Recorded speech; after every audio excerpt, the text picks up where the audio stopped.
ఆత్మసాక్షి తాజా సర్వే వైఎస్ఆర్ కాంగ్రెస్ పార్టీకి తెలుగుదేశానికి నెక్ టు నెక్ సిచ్యుయేషన్ ఉందని చెప్తోంది. ఇందులో వైఎస్ఆర్ కాంగ్రెస్ పార్టీ 96 నుంచి 106 సీట్లు వస్తాయని, తెలుగుదేశం పార్టీ కూటమికి 63 నుంచి 69 వస్తాయని, ఇతరులకు 0 వస్తాయని తేల్చింది. అట్లాగే వైఎస్ఆర్సీపీకి 48.75% ఓట్లు, క్రిందటిసారి 50 వచ్చినాయి. తెలుగుదేశం జనసేన బీజేపీ కూటమికి 46.75, వాస్తవంగా అయితే 40 తెలుగుదేశం, 6 జనసేన, 0.8 బీజేపీ. అంటే ఈ మొత్తం కలిపితే అంతే వస్తున్నాయి అని చెప్తున్నారు, అంటే పెరగట్లేదని చెప్తున్నది సర్వే. అదే సందర్భంలో అంటే 3 కలిపి లెక్కేసి చెప్తున్నారు.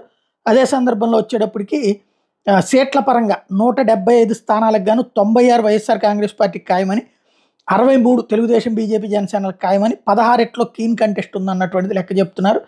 టోటల్గా చూసుకుంటే 96 నుంచి 106 దాకా వైసీపీకి, 63 నుంచి 69 దాకా తెలుగుదేశం పార్టీకి వస్తాయని వీళ్ళ అంచనా.